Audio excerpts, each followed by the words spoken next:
O tema do nosso encontro de hoje aqui no Valor Entrevista é hipnose clínica. E para falar sobre isso, trouxemos um especialista para conversar, para explicar como é que funciona sobre este universo tão importante que hoje é fundamental que as pessoas dominem, a mente humana. Para conversar conosco, Felipe Schmiller, ele que é especialista nesta área. Seja bem-vindo ao Valor Entrevista. Muito obrigado. Uma honra estar aqui. É um prazer te receber, meu parceiro. Quando eu vi sobre a tua especialidade, eu fiquei muito contente. Falei, cara, é um tema que eu adoro. Inclusive, quem é meu aluno sabe que eu comento muito sobre isso. A grande sacada hoje é você ter o domínio da sua mente, o domínio do controle, por exemplo, da ansiedade, da depressão. Agora, para mim é uma novidade a questão da hipnose. Então a gente vai começar por esse tema.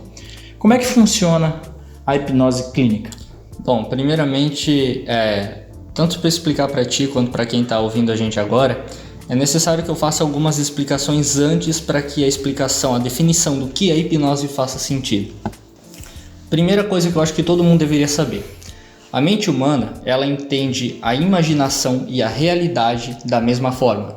Então, se você imaginar a perda de um ente muito querido e realmente ficar estimulando essa imaginação, o seu corpo reage exatamente da mesma maneira como se você tivesse perdido a pessoa de verdade. O que varia é só a intensidade. Claro, perder a pessoa de verdade é uma coisa, sim, na imaginação é outra. O que muda é a intensidade, mas a reação do corpo é a mesma. Sim. Segundo ponto que eu acho muito válido deixar claro, a hipnose ela trabalha com um estado da mente chamado estado de transe. Para você que está assistindo, o que é o estado de transe? Nós vivemos entre dois estados. O estado de vigília, que é o estado de alerta, onde cada coisa que acontece ao nosso redor, nós percebemos e reagimos imediatamente a elas. Então, se você está, por exemplo, passeando pela rua, você está atento aos carros que estão vindo, as pessoas que estão passando do teu lado, se alguém te chama, tu reage na hora, tu já escuta, mesmo que não seja com você, você olha para trás. Sim. Então você está alerta a tudo que está acontecendo. E existe o estado de transe, que varia entre dois pontos. No estado de transe existe o ponto de foco e o ponto de dispersão mental. O ponto de foco é, você está tão concentrado em uma coisa, teus sentidos estão tão direcionados para algo que tu passa a ignorar o que está ao teu redor. Show. Então, quantas vezes nós estávamos ali assistindo uma televisão, sim, estudando, entretidos em um jogo, em uma leitura, alguém chamou, passou do nosso lado, comentou alguma coisa e a gente sequer escutou. Nem se ligou. Não se ligou, exatamente, porque os nossos sentidos estão direcionados para aquela tarefa e tudo que está ao teu redor se torna irrelevante ou secundário. É o que os especialistas chamam de hiperfoco? Isso. É isso, né? Só que aí é uma variação, né? Tem pessoas que entram nesse estado, mas não acessam ele tão profundamente. Sim. Então, se alguém chama 2, 3 vezes, opa, aí percebi. Sim. Mas tem casos que a pessoa tem que chegar do teu lado e falar contigo para que daí tu se toque, ela tá ali. Sim. Em outros casos, até mesmo, tu tem aquela impressão de que alguém te chamou, não tem certeza, e quando tu vai perguntar se alguém te chamou, realmente alguém tinha te chamado. Ô Felipe, isso tem uma variação de pessoa para pessoa ou de profissão para profissão? Tem uma profissão que a pessoa tem que ter mais esse hiperfoco ou não? Tem uma profissão que a pessoa pode ficar mais solta mentalmente, vamos dizer assim? Isso varia de pessoa para pessoa, tá? Diretamente no condicionamento mental de cada um. Tem pessoas que, por exemplo, têm um grau de introversão menor ou maior. As pessoas com um grau de introversão maior, aquelas que são mais quietas, mais calmas, tendem a se concentrar com muito mais facilidade. Sim. As pessoas que têm um grau de extroversão, elas tendem a ficar menos focadas porque se concentram em mais coisas, são mais Sim. agitadas. Sim. Mas varia de pessoa para pessoa. Tem extrovertido que é mais focado que introvertido e por aí vai. Sim. E tem o outro ponto da mente, que é o ponto de dispersão, que é quando você está com a mente em outro lugar. É como se você estivesse aqui falando, eu olho para aquela parede e fico assim pensando em alguma coisa, ou sim, projetando o futuro, ou relembrando o passado, e você vai falando, e eu igualmente ignoro o que você diz, porque a minha atenção está em outro lugar. A gente tem aquela sensação de que a pessoa não está aqui. Exatamente. Né? Isso daí é estranho isso, né, Felipe? Como se você realmente tivesse desligado daquele momento. A hipnose ela vai trabalhar com esse ponto de foco, porque ele intensifica todo o processo da hipnose. E por último, que eu acredito que vale a pena deixar claro para as pessoas nenhuma situação da sua vida por si só é capaz de te traumatizar, te viciar, te deixar com depressão, ansiedade, síndrome do pânico, fobia, vício, não interessa. Pessoas que, por exemplo, bateram o carro. Tem pessoas que batem o carro e não conseguem mais entrar dentro de um automóvel. Sim. Tem pessoas que batem o carro no dia seguinte está dirigindo. E bate de novo. E bate de novo, mas continua dirigindo.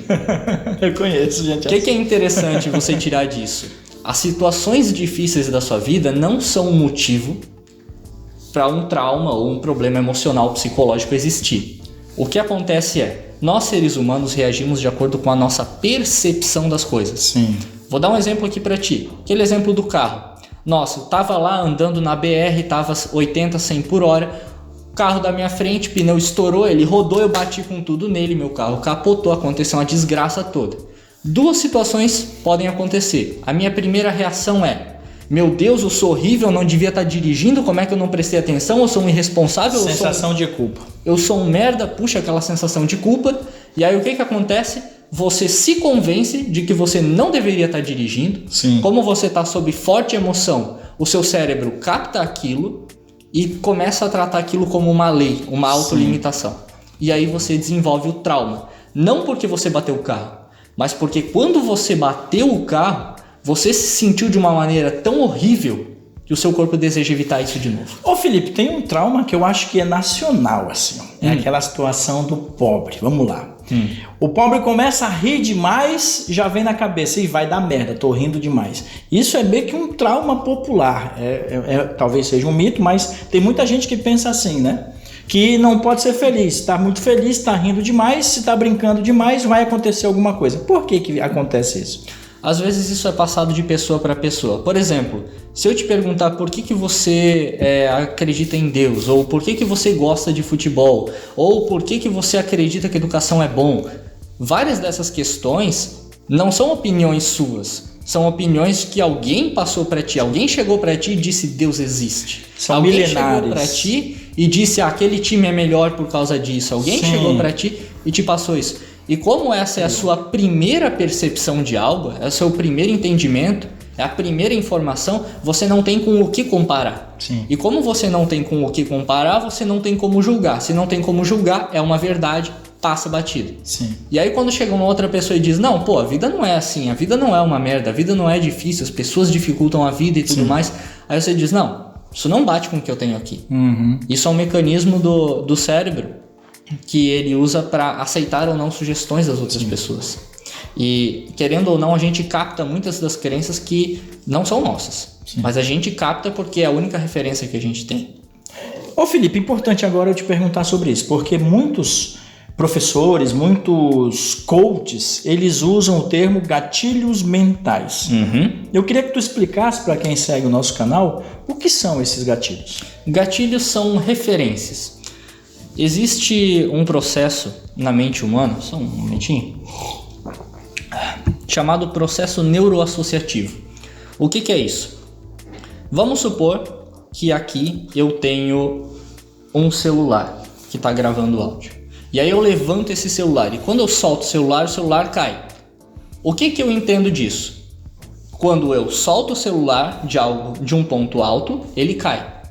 Quando eu faço X coisa, Y reação acontece.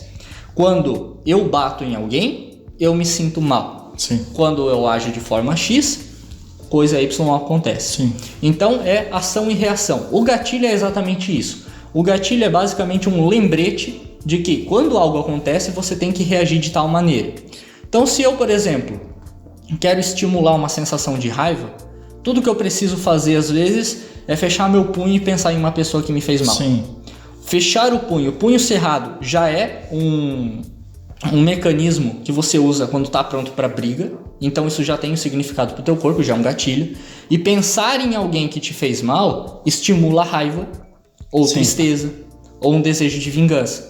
Isso são gatilhos mentais. Eu tenho, depois que o meu pai faleceu muito jovem, ele tinha 56 anos apenas, eu criei um gatilho mental para a questão do nervosismo. Eu nunca fui uma pessoa nervosa.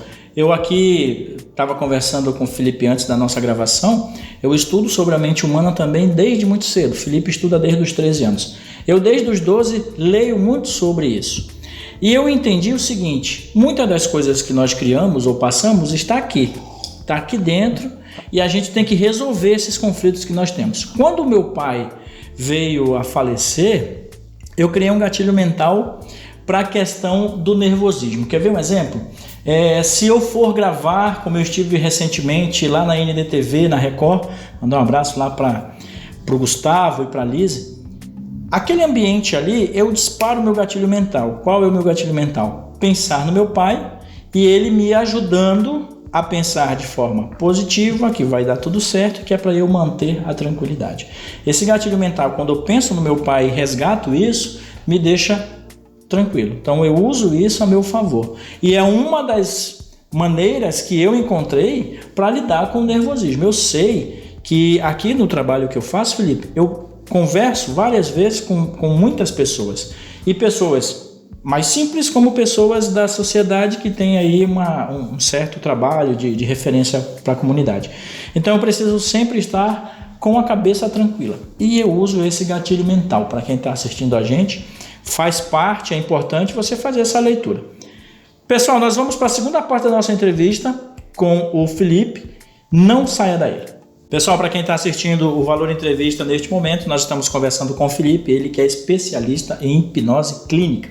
Só para terminar ali a tua linha de raciocínio com relação a esse tema. Certo.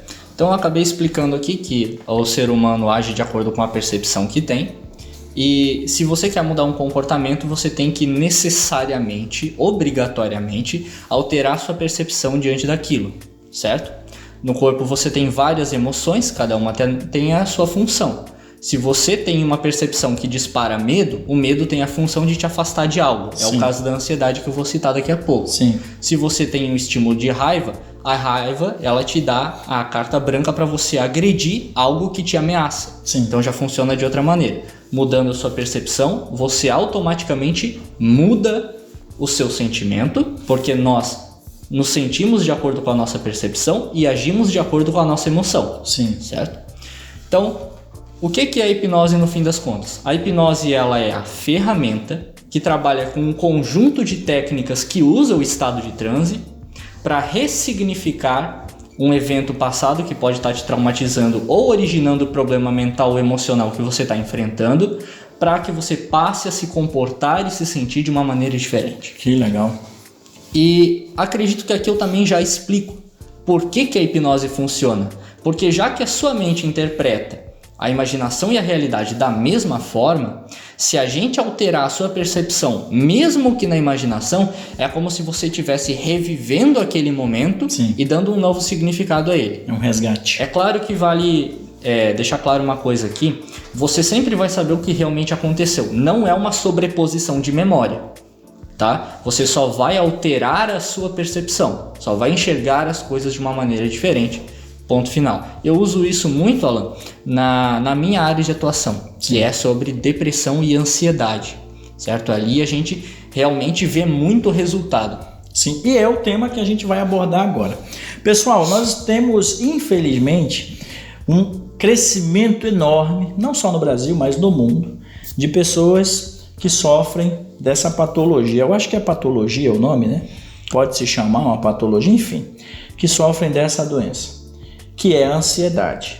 Você percebe hoje muitas das crianças com 10 anos já sofrendo com crises de ansiedade. Eu tenho alunos que passaram mal dentro de sala de aula.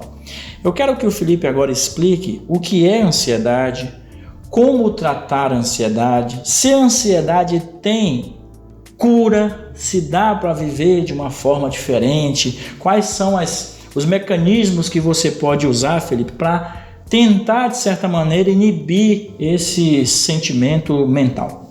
Certo. Primeiramente, vale deixar claro a minha visão. Essa não é a visão oficial de neurologistas, neurocientistas, psicólogos, enfim.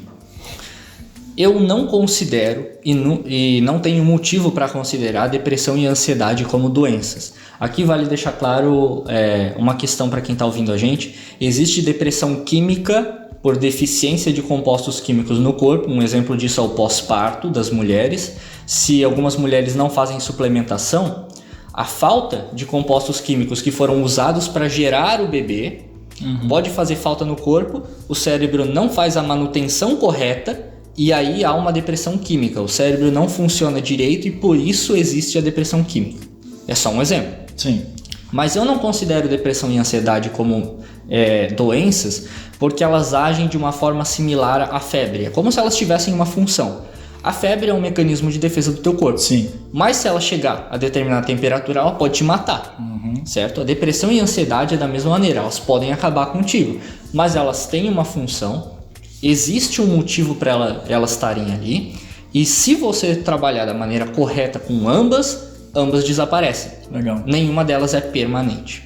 Então, começando com a ansiedade. Eu classifiquei 3 tipos de ansiedade de acordo com a minha experiência. É claro que, em termos técnicos, existem várias classificações de ansiedade. Mas, geralmente, a ansiedade ela é determinada por sintomas. E só a ansiedade tem aproximadamente 100 sintomas. Ou seja, é um monte de informação que não te diz nada. O que eu entendo como ansiedade? A ansiedade, na sua estrutura principal, ela é um lembrete. Por isso que ela fica ativa o tempo inteiro. É o teu corpo te lembrando de algo. Aí tu me pergunta, tá, mas o que o meu corpo está querendo me dizer? Aí depende da raiz da ansiedade. Sim. Aquilo que faz as pessoas sofrerem é a ansiedade que eu classifico como ansiedade tipo medo. Como eu disse anteriormente, o medo tem a função de te afastar de algo que te ameaça. Então lá no seu passado, você teve uma experiência ruim, claro que todos nós temos, mas essa em específica envolvia não só medo, mas insegurança e muita pressão também. E como o corpo foi prejudicado de alguma maneira por conta dessa situação ou da possibilidade de algo horrível acontecer, ele não deseja reviver isso. Portanto, o seu corpo fica te dando lembretes constantes de sempre que você estiver chegando perto daquilo acontecer de novo, seu corpo dispara a ansiedade. Opa, tá indo para o lugar errado. Foge. Então, essa é a função desse tipo de ansiedade, que é a que a maioria das pessoas sofre. E de onde é que vem a crise? Se só o lembrete não for o suficiente, seu corpo vai te dar um estímulo mais intenso. Olha só. É como se você sentisse medo de um leão, mas você decide racionalmente ir lá e ir no braço com um leão. O leão pode te matar facilmente. Você não pode matar um leão facilmente.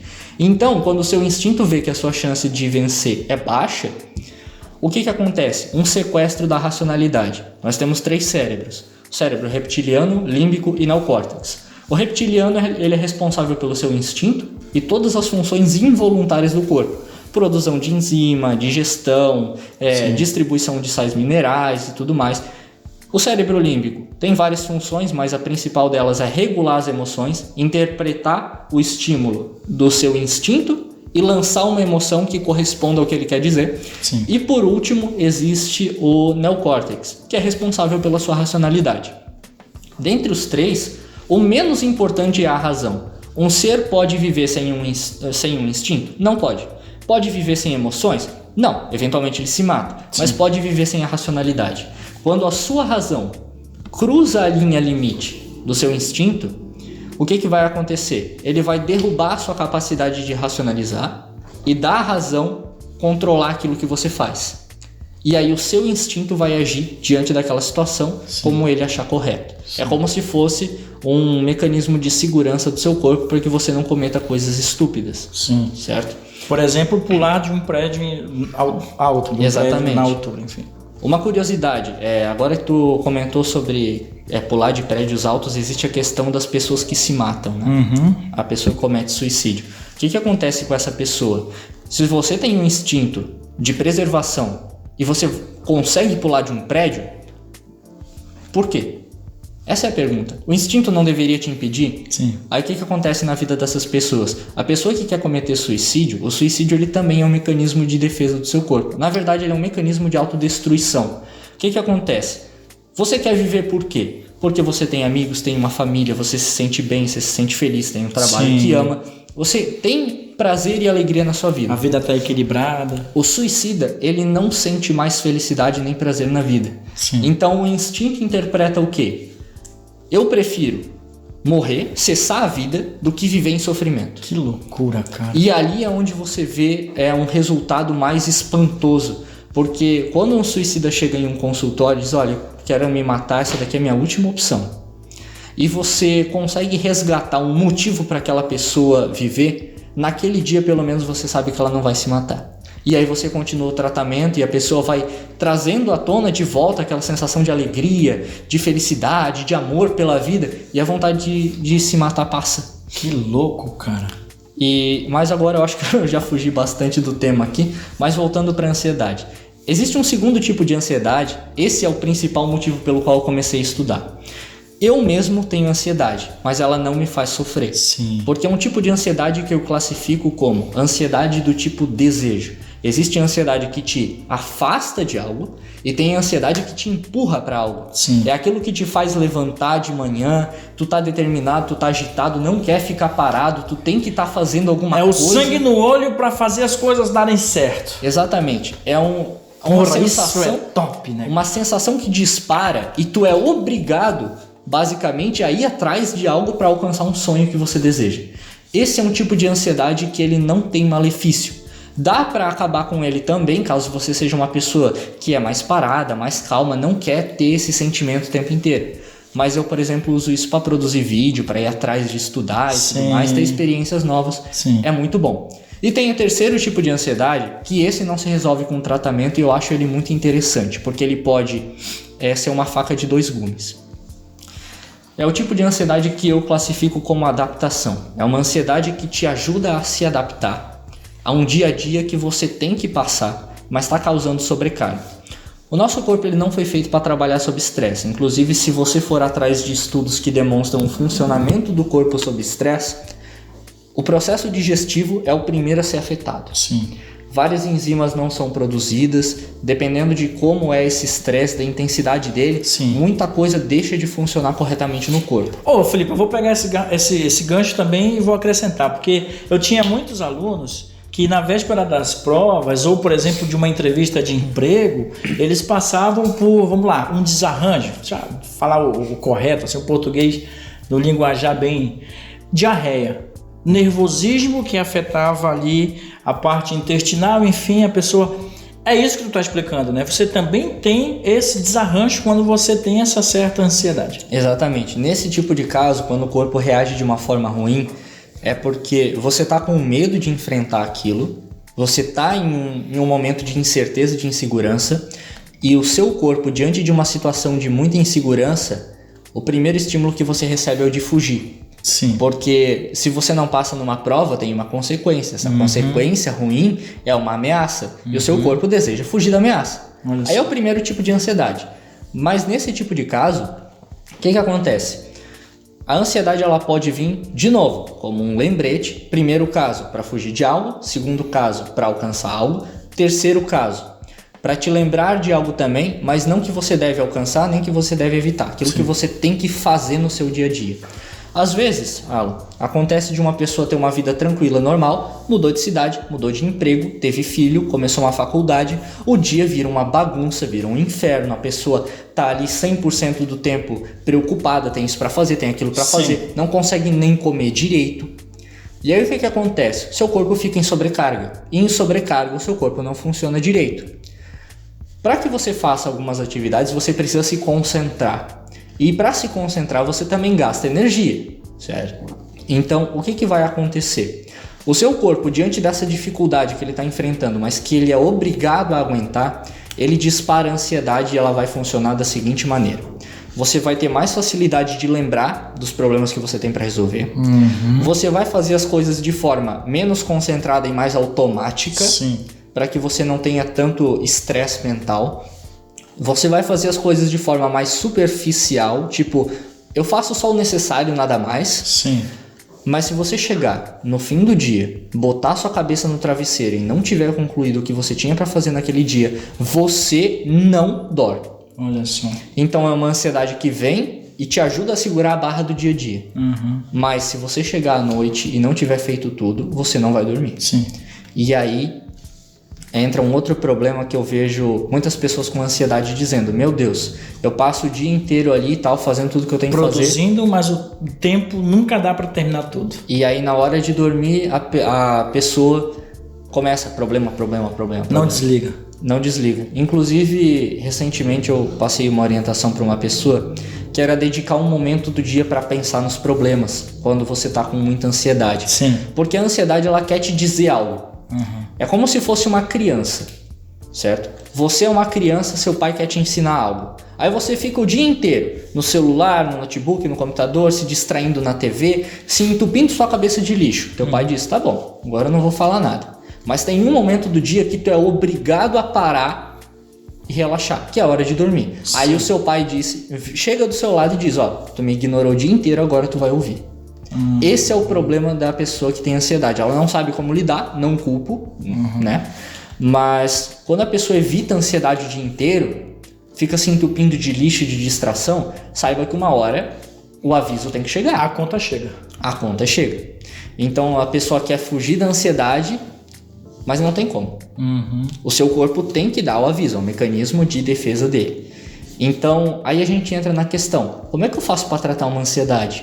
Para tratar a ansiedade, primeiro você precisa descobrir ou do que você está atrás, ou do que o seu corpo está fugindo, ou nesse tipo de ansiedade que eu falei por último, você tem que encontrar elementos do dia a dia que você pode começar a descartar. Sim. Porque essa ansiedade, às vezes ela é necessária, por mais que ela te prejudique, às vezes ela é necessária para te ajudar a aguentar a barra.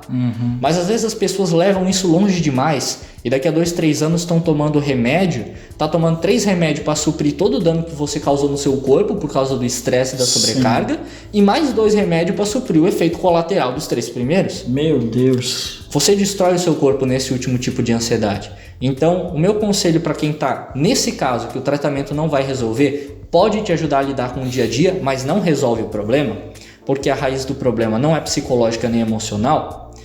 Para você que está nessa situação, leva até onde precisar, mas no primeiro momento que você tiver a oportunidade de se livrar disso, alivia sua própria barra, ou você vai se arrepender amargamente. Para quem está no primeiro tipo de ansiedade, que está fugindo de algo, tem que descobrir do que o seu corpo está fugindo. Isso a hipnose faz com perfeição. Há algumas memórias que o seu corpo esconde de você para não te causar mal, certo? Tem pessoas que passam por abuso e não se lembram de que esse abuso aconteceu. E com a hipnose, mesmo que você não saiba a origem do problema, é possível, através de uma indução, voltar ao momento de origem. Por quê? A sua consciência é limitada, o seu subconsciente não é. O seu subconsciente, ele guarda todas as informações. A sua consciência, ela filtra e puxa, mas ela não consegue puxar todas, certo? Então, com a hipnose, você acessando um estado de concentração muito alto, você consegue fazer com que o seu subconsciente bote para cima aquela memória como se fosse uma torradeira soltando pãozinho. Que louco. E para quem tá no tipo de ansiedade, que é o tipo 2, ou de alcançar um desejo que você tem, eu recomendo que continue, é um sentimento muito bom. Dá para estimular esse tipo de ansiedade para quem tem dificuldade de sair do zero e começar a se mexer no dia a dia.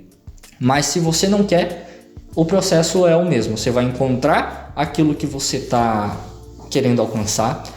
E da mesma maneira que se faz no tratamento da ansiedade tipo medo, que você vai alterar a sua percepção e reduzir a força daquilo que te ameaça, você vai reduzir a força que aquele desejo tem sobre você. Então você vai tornar ele menos interessante, assim como no outro caso você torna a ameaça insignificante. Sim.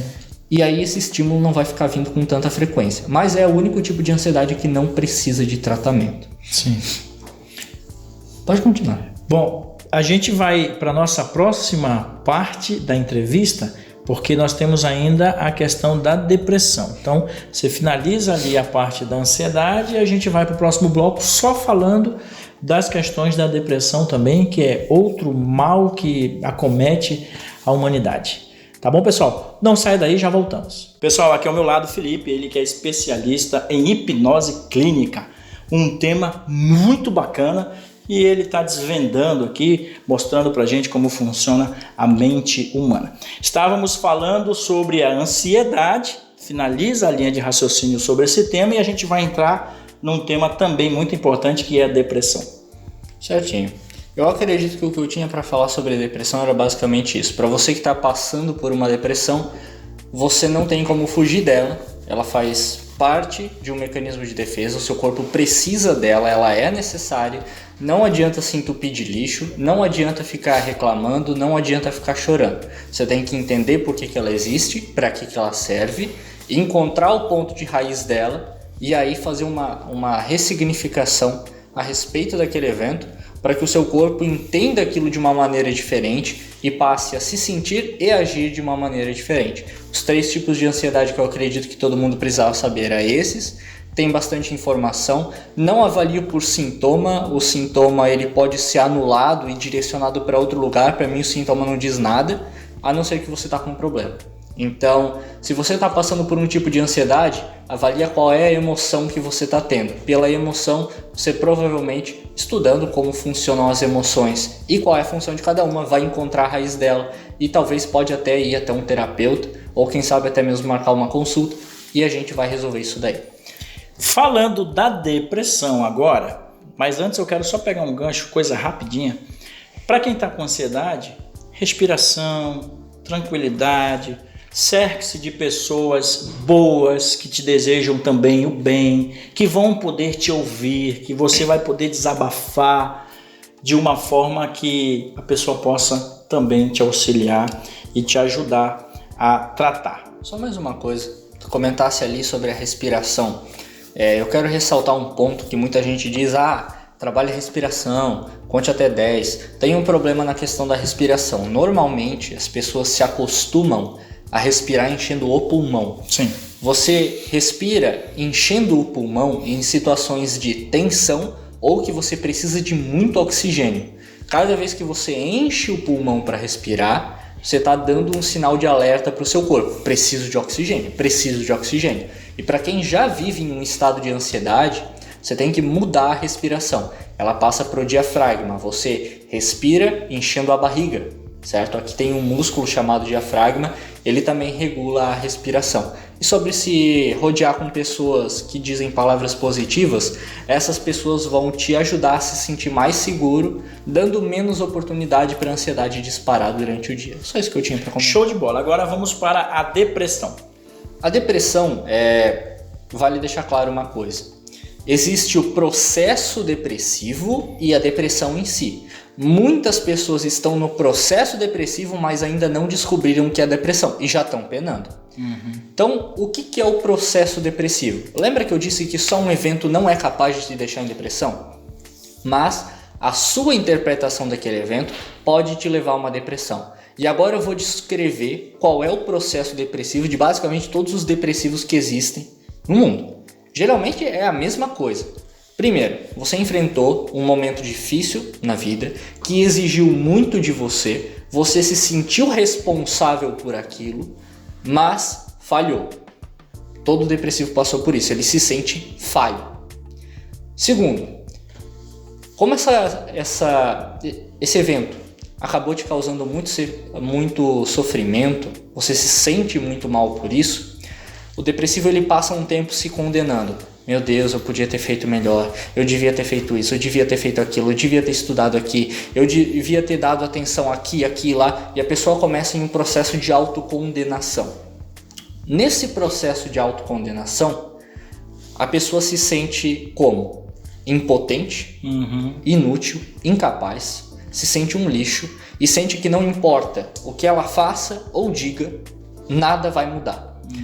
Para que você entre em depressão, existem 2 requisitos: o sentimento de impotência e a repressão emocional. Presta atenção, se você está reprimindo a emoção, você está caminhando para uma depressão. Presta atenção no que eu vou te dizer.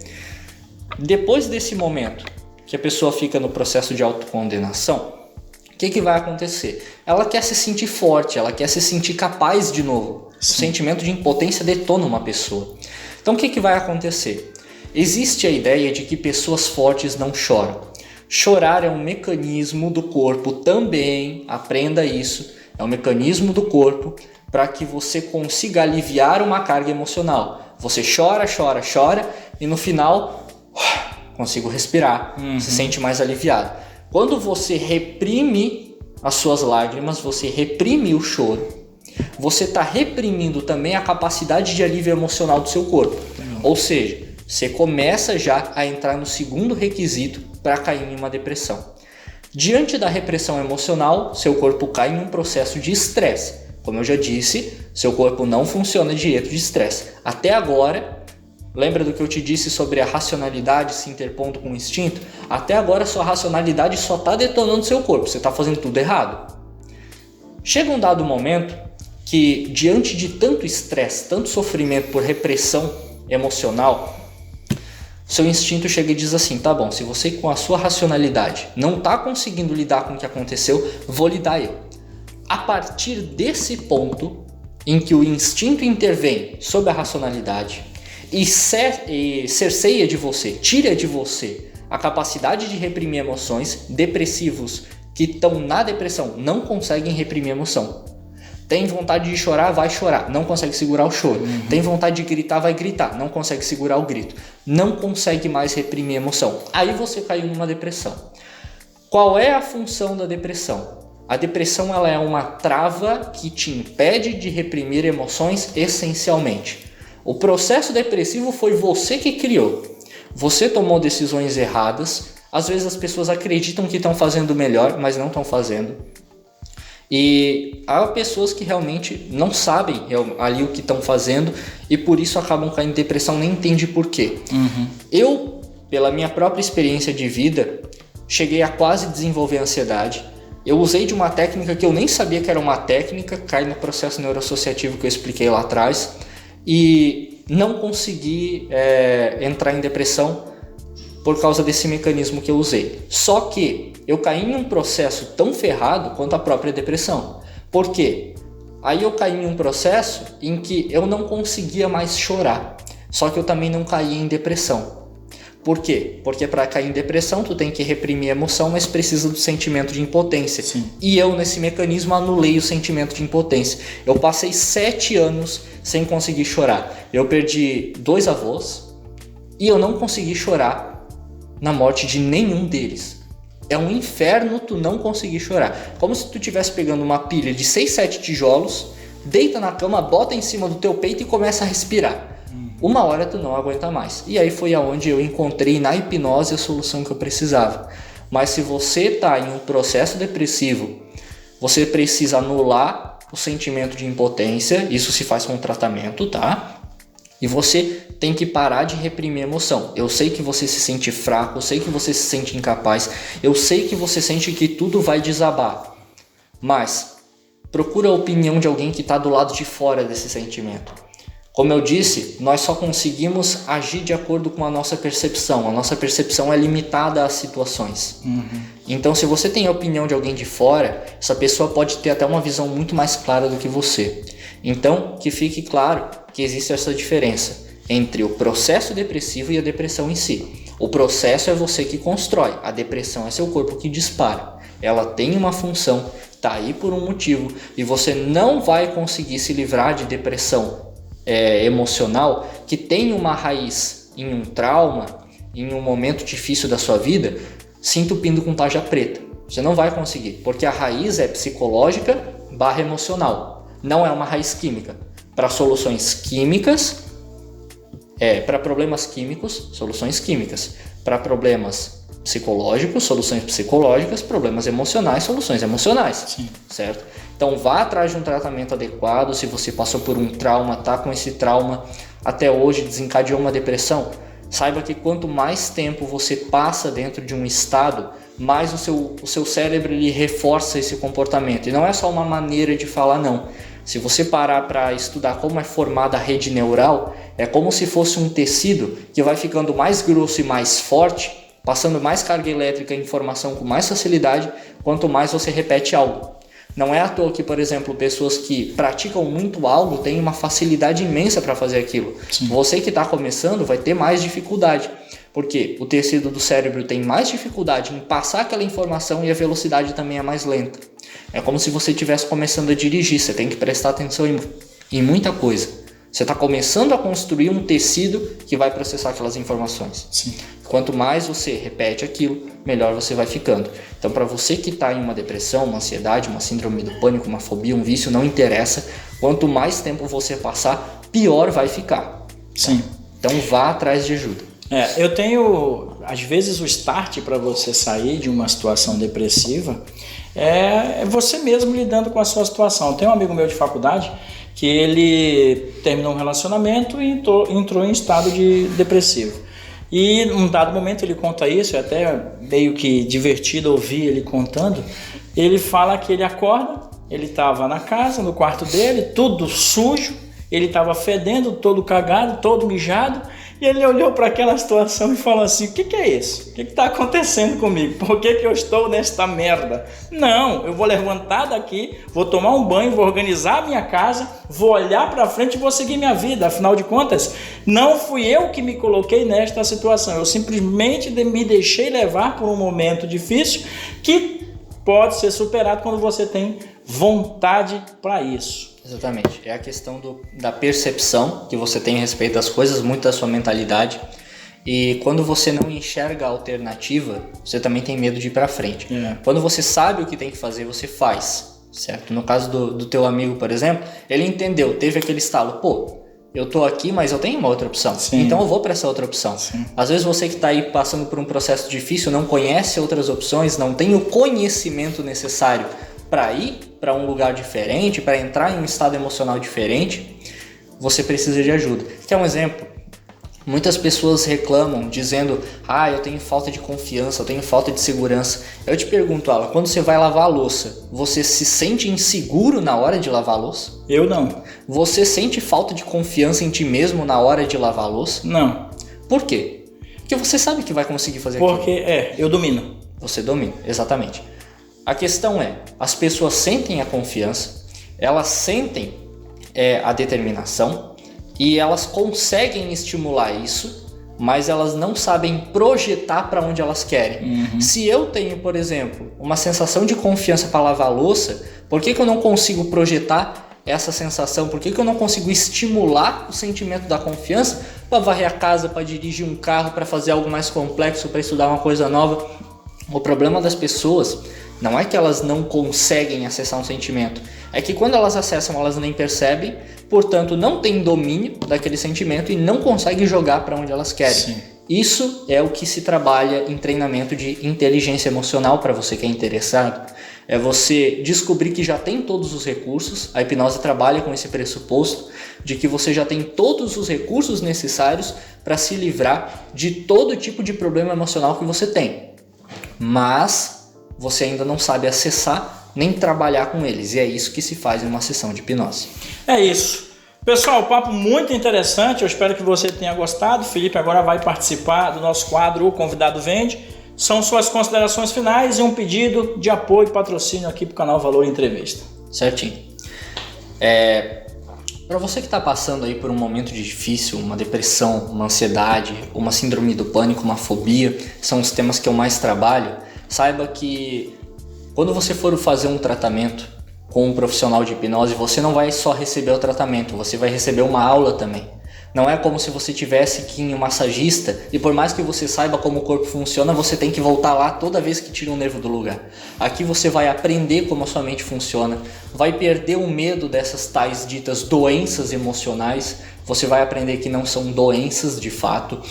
Você também vai receber um atendimento ali personalizado. A hipnose trabalha muito na terapia sob medida, ou seja, uma terapia de depressão que funcionaria para o Alan não vai funcionar para mim porque eu sou diferente dele, tenho uma percepção diferente dele. Tudo é personalizado para você, existe um planejamento, existe uma análise antes. A famosa consulta que todo mundo quer fazer, na hipnose a gente chama de anamnese. A gente vai sentar, passar 2-3 horas conversando sobre aquilo, coletando informações e montando a melhor estratégia possível para trabalhar em cima do problema que você está disposto a resolver. Que legal. E se você aí está precisando de um patrocínio, está precisando de uma divulgação, eu recomendo muito o Alan aqui do Valor Entrevista. Foi recebido muito bem. Valeu pelo convite, muito obrigado mesmo. É muito bom estar aqui tendo essa oportunidade de divulgar não só o meu trabalho, mas o meu conhecimento. Meu objetivo é fazer com que as pessoas entendam cada vez mais de si mesmo, porque não tem como você subir na vida se você não se conhece, certo? Então eu acredito que com informação de qualidade, com uma pessoa disposta a te ensinar e com alguém disposto a montar um tratamento personalizado para você, você vai sim conseguir alcançar os objetivos que você deseja. Muito obrigado, Alan, pelo convite. Foi uma honra. Foi um prazer te receber, cara. Uma aula. E detalhe, né, pessoal? Para você que está aí do outro lado e acompanhou o nosso vídeo até o final, por favor, se estiver precisando, faz um comentário aqui. Antes de tomar atitude, antes de pensar de forma inadequada, enfim, venha conversar. Eu estou aqui à disposição. Minhas redes sociais estão aí à disposição. Inclusive, tuas redes sociais para o pessoal te seguir. O meu Instagram é Felipe_Schmeller_hipnose, mas lá eu estou atualmente postando conteúdo mais curto. Antes eu depositava todos os meus vídeos lá, mas o Instagram está com um problema de atrasar a imagem em relação à voz, então eu estou botando tudo no YouTube. Sim. O meu YouTube é Felipe Schmeller Hipnose, mesma coisa, só que sem underline, com espaço. E se você já deseja marcar aí uma consulta, um agendamento, deseja conversar, trocar uma ideia ou até mesmo tirar dúvidas sobre a hipnose, meu número é 47996842809, certo? Eu estou atendendo das 7h30 da manhã até as 8 da noite, eu posso fazer o atendimento, tem horário de pausa ali no meio-dia, mas a gente marca um horário que fica melhor para você, para que a gente tenha um efeito legal, sem você se preocupar com o tempo limite e tudo mais. É isso, pessoal, muito obrigado para você que acompanhou o nosso vídeo. Como vocês sabem, contamos histórias reais e inspiradoras e hoje vocês conheceram aqui a história do Felipe, um trabalho espetacular que ele faz de ajuda ao próximo. Ok? Gostou do nosso vídeo? Deixa aquele like, faz aquele comentário. Vou pedir para vocês também seguirem a nossa playlist lá no canal, no Valor Entrevista. A playlist lá tá 2021, todos os nossos vídeos já produzidos neste ano. São mais de 69 vídeos produzidos no ano de 2021. Eu me chamo Alan Santiago, chegamos ao final de mais um vídeo. Muito obrigado a todos, um abraço. Tchau.